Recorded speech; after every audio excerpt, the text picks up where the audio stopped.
In September 2023, North Korean dictator Kim Jong-un traveled to Russia for a meeting with Vladimir Putin. The world watched, assuming they knew what this was about. Russia needed allies to support their invasion of Ukraine, and North Korea was one of the few remaining friends they had on the international stage. What everyone expected was a handshake, some propaganda photos, maybe a weapons deal, tanks for food, artillery shells for oil, the usual transactional diplomacy between pariah states. But what was interesting about this meeting, what should have raised more alarm bells than it did, was the location. Kim did not travel to Moscow. He didn't meet Putin at the Kremlin, surrounded by the trappings of Russian power and history. Instead, the young dictator was taken to a place that reveals everything about what he truly wanted. What he's been obsessing over for his entire life, what his family has pursued for nearly half a century. Putin took him to the Vostochny Cosmodrome. It's a modern launch site in the remote forests of eastern Russia, thousands of kilometers from Moscow, closer to North Korea than to the Russian capital. This is where the Soyuz 2 rocket launches from, one of the most reliable space vehicles ever built, the workhorse that carries cosmonauts to the International Space Station, that deploys satellites into orbit with metronomic regularity. This is serious rocket infrastructure, real space technology, not propaganda, not a museum piece. And Kim Jong-un walked through it like a child in a toy store. Photos from that day show him staring at rocket engines, running his hands along fuel tanks, asking questions while Putin's engineers explained the systems. The young dictator's eyes gleamed. He smiled, actually smiled, something he rarely does in public appearances.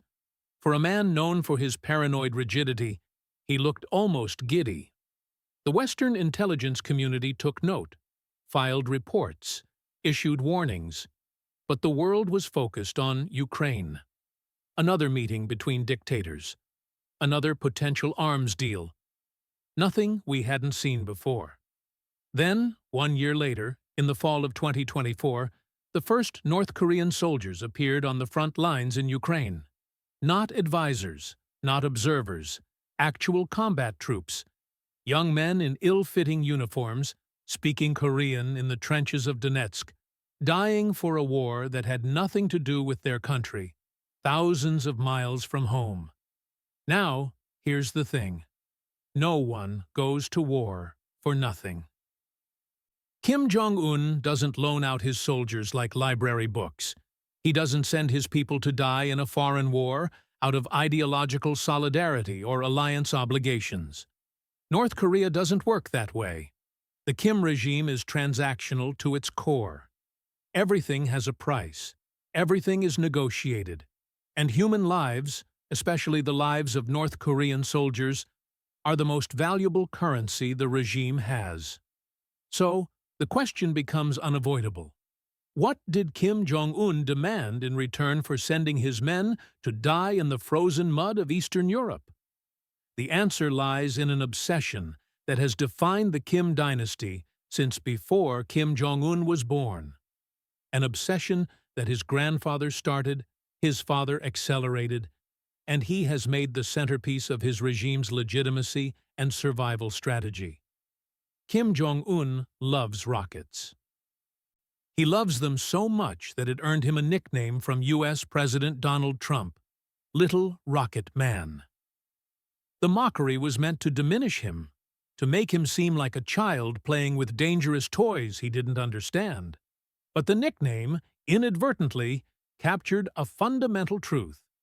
Kim's fixation on missiles and space technology isn't a hobby. It isn't for show. It's the foundation of everything his regime claims to be. Every military parade in Pyongyang features massive missile launchers rolling through the capital's main square, the weapons getting bigger each year, the crowds cheering on cue, Kim standing on a balcony with binoculars, surveying his arsenal like a general reviewing troops before battle. State media produces slick propaganda films showing missiles erupting from hidden silos, arcing through clouds, splashing down in distant oceans. The imagery is always the same: power, modernity, technological prowess. But this ambition isn't new. It didn't start with Kim Jong-un. This has been a hallmark of the Kim dynasty for decades. A multi-generational project pursued with religious fervor, through famine and sanctions, through international condemnation, and near-total isolation. The dream of a North Korean rocket reaching space has consumed 3 generations of dictators, each one picking up where his father left off, pushing the program forward despite catastrophic failures, embarrassing setbacks, and a technical learning curve that should have been impossible for such an isolated, impoverished nation to climb. The first North Korean space program was established around 1980 under the leadership of Kim Il-sung, the founding dictator, the eternal president who still officially rules the country from beyond the grave. The goal was ambitious, perhaps impossibly so, for the nation to begin developing its own satellites and rocket launch technology. Not to buy it from allies, not to beg for Soviet hand-me-downs, to build it themselves with North Korean engineers, North Korean factories, North Korean genius. That ambition included construction of the first launch site, called Tonghae, on the northeastern coast, where the mountains meet the sea. It's a remote location, perfect for secrecy, surrounded by military zones that make it nearly impossible to approach without permission. But progress was slow, painfully slow. In 1985, satellite imagery from American reconnaissance birds showed there wasn't much there aside from a concrete launch pad and a bunker half buried in the hillside. It looked more symbolic than functional, a monument to aspiration rather than a working facility. The regime could claim they had a space program, could tell their people that great leader Kim Il-sung was preparing to touch the stars, but the reality on the ground was a construction site that barely progressed from year to year.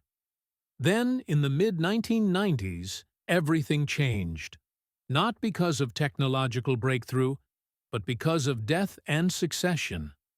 Kim Il-sung passes away in 1994, and his son Kim Jong-il takes over leadership of North Korea during one of the darkest periods in the nation's history. The Soviet Union has collapsed. The subsidies and trade deals that kept the North Korean economy afloat are gone. Famine is beginning to spread across the countryside. Estimates suggest anywhere from 600,000 to 3 million people will starve to death over the next few years. And yet, in the midst of this catastrophe, this is where progress on the space program begins to accelerate. Kim Jong-il introduces his philosophy of governance, the 3 pillars of power and prosperity. The first pillar is ideology, Yuche, the North Korean version of self-reliance. The second is military strength, Songun, military-first policy. And the third, crucially, is science and technology. In Kim Jong-il's worldview, technological advancement isn't just about improving people's lives. It's about regime legitimacy. It's about proving to the world, and to his own people, that North Korea belongs among the advanced nations, that they can do what only superpowers have done. The Tonghae spaceport gets a major upgrade in the mid-90s. While people in the countryside are eating tree bark to survive, the regime pours resources into the space program. The facility quadruples in size with the addition of a rocket assembly plant, fuel storage facilities, and a ground-based tracking system. Concrete is poured. Gantries are erected. Bunkers are dug deeper into the mountainside. At the same time, construction begins on a second launch site, Sohae. This one is on the northwestern coast, closer to the capital Pyongyang, closer to China, North Korea's remaining major ally and trading partner. The location is strategic. Launches from here can be observed by Chinese radar. They can be seen from Chinese territory. The message is clear: we're doing this with or without your approval, but we'd prefer you watch and be impressed. Again, construction is slow. North Korea doesn't have the industrial capacity or the foreign currency to build quickly. But the regime is patient. They're thinking in decades, not years. Sohae will eventually grow to 5 times the size of Tonghae and will include an engine test site, critical for developing and improving propulsion systems, along with a sophisticated mission control center that rivals those of established space powers. By the early 2000s, North Korea has the infrastructure. They have the launch pads, the assembly buildings, the tracking stations. The skeleton of a space program is in place. But a spaceport is useless without a rocket. So, what does that look like in North Korea? Where does a hermit kingdom, locked out of international trade, banned from buying advanced technology, get rockets? The answer, like everything else in the history of space exploration, traces back to World War II. As with every other space program in the world, North Korea's evolved out of long-range ballistic missile technology. And all roads lead back to Nazi Germany. A German scientist named Werner von Braun creates the V-2 missile in the desperate final years of the Third Reich.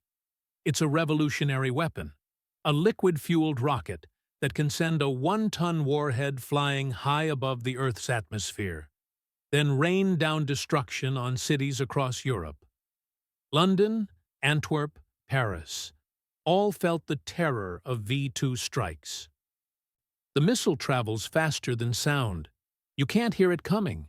One moment, the city is normal. The next, there's an explosion that levels a city block. It's the first true ballistic missile, the first human-made object to reach space. And it changes warfare forever. After the war, von Braun defects to America. Or rather, America captures him and offers him a choice between prison and working for them. He chooses to work. They bring him to the United States, give him a new identity, erase his Nazi past as much as possible, and put him in charge of building rockets for NASA. He becomes the architect of the Saturn V, the rocket that takes men to the moon. Meanwhile, the Soviet Army gets their hands on the next best thing: V-2 blueprints and actual rocket hardware. Engineers and technicians who worked on the German program. Facilities where the missiles were manufactured. They immediately start building their own copy, which they call the R-1. The R-1 missile evolves into an improved version that the Soviets call the R-11, but the rest of the world refers to as the Scud missile. The Scud becomes famous, or infamous, for being the most widely available ballistic missile in history. The Soviets cranked out somewhere around 7,000 of these things during the Cold War era, and those missiles ended up getting traded around the Middle East and North Africa until Scud missiles could be found just about anywhere there was conflict. Iraq had them. Syria had them. Egypt had them. Yemen, Libya, Afghanistan, everyone had Scuds. They were the AK-47 of ballistic missiles. Reliable, simple, effective, and everywhere. However, it would take a while until the Scud made its way into North Korea. North Korea and the Soviet Union were never particularly close. Stalin didn't trust Kim Il-sung. Khrushchev thought he was unstable. Brezhnev found him annoying. The Soviets provided some aid, some trade, but they never treated North Korea as a true ally the way they did with Warsaw Pact nations or Cuba. There was always distance, always mistrust. So North Korea couldn't simply ask Moscow for missile technology. They weren't in the club. Instead, it ends up being Egypt, halfway around the world, in a completely different geopolitical context, that supplies North Korea with their first ballistic missiles. It was a sort of thank you present for North Korean support during the Yom Kippur War with Israel in the early 1970s. North Korea had sent pilots, advisors, and military equipment to support the Arab side of the conflict. Egypt remembered. In the early 1980s, Egyptian transport planes land at North Korean military airfields, carrying disassembled Scud missiles in their cargo holds. Soviet technology, filtered through Egypt, delivered to East Asia. The circle closes. And just like that, North Korea has the technology to blow people up from very far away. They like that. They like it a lot. The Kim dictators become infamous for their epic military parades, where they roll massive missile launchers through the town square of Pyongyang, past reviewing stands filled with generals in uniforms covered with medals, past crowds of citizens who've been practicing their synchronized cheering for weeks. The missiles, getting longer and more menacing with each passing year, are painted in military green or wrapped in camouflage tarps, towed by massive trucks imported from China. State television broadcasts these parades for hours, the cameras lingering on each weapon system, the announcers describing them in reverent tones, promising that these missiles can reach Tokyo, can reach Guam, can reach the American mainland. The message is clear. We are not to be trifled with. We are not weak. We have the power to strike back. But here's the thing about Scud technology. It's old. Really old. The Scud is 1950s Soviet engineering. It uses liquid fuel that has to be loaded before launch, a time-consuming process that makes the missile vulnerable to preemptive strikes. Its guidance systems are primitive, accurate only in the loosest sense of the word. Its range is limited to a few hundred kilometers at best. For a regional weapon, for terrorizing your immediate neighbors, the Scud is adequate. But Kim Jong-il doesn't want to terrorize neighbors. He wants to reach America. He wants a rocket that can carry a satellite into orbit, proving North Korea's technological prowess to the world. And he wants an ICBM that can carry a nuclear warhead to Los Angeles, to Seattle, to Washington, D.C., proving that North Korea cannot be invaded, cannot be regime changed, cannot be ignored. The problem is that orbital rockets and ICBMs are essentially the same thing. The physics are identical. The engineering challenges are identical. The only difference is the payload. Put a satellite on top and you're exploring space. Put a warhead on top and you're threatening annihilation. This dual-use nature is what makes North Korea's peaceful space program so alarming to the international community. Every test launch, every satellite attempt, every failure and success is simultaneously research for an ICBM program. You can't separate them. The technology is interchangeable, and for decades, North Korea struggles with this technology. They try to reverse engineer the Scud. They try to scale it up, make it more powerful, extend its range. They create the Nodong missile, then the Taepodong, each one incrementally better, but still fundamentally based on 50-year-old Soviet designs. They attempt their first satellite launch in 1998. The Taepodong 1 treats. One rocket roars off the pad at Tonghai, climbs into the sky, and promptly fails. North Korean state media claims it was a success, that they put a satellite in orbit that's broadcasting patriotic songs from space. The rest of the world tracks the debris falling into the Pacific Ocean. They try again in 2006. Another failure. They try in 2009. Another failure. They try in 2012, on the 100th anniversary of Kim Il-sung's birth, a moment of supreme symbolic importance that's supposed to showcase the regime's achievements. Kim Jong-un, newly in power after his father's death, has staked his legitimacy on this launch succeeding. The rocket explodes 90 seconds after liftoff. It's humiliating. Propaganda footage that was supposed to show triumph instead shows disaster. Foreign diplomats, who were invited to witness North Korean technological prowess, watch a fireball in the sky. The young dictator, trying to establish himself as a worthy successor to his father and grandfather, has presided over a catastrophic, very public failure. And then, after years of embarrassment, after decades of struggle, something changes. In November 2023, just 2 months after Kim Jong-un's visit to the Vostochny Cosmodrome, just 2 months after that curious meeting with Putin among rocket engines and fuel tanks, North Korea successfully puts a satellite into orbit. The Cholima-1 rocket, a design nobody had seen before, lifts off from Sohae and doesn't explode. It doesn't tumble. It doesn't veer off course. It flies exactly as intended, punching through the atmosphere, shedding its stages, and releasing a payload that achieves stable orbit. North Korean state media erupts in celebration. Kim Jong-un is shown in the Mission Control Center, surrounded by jubilant scientists and engineers, everyone applauding, tears streaming down faces.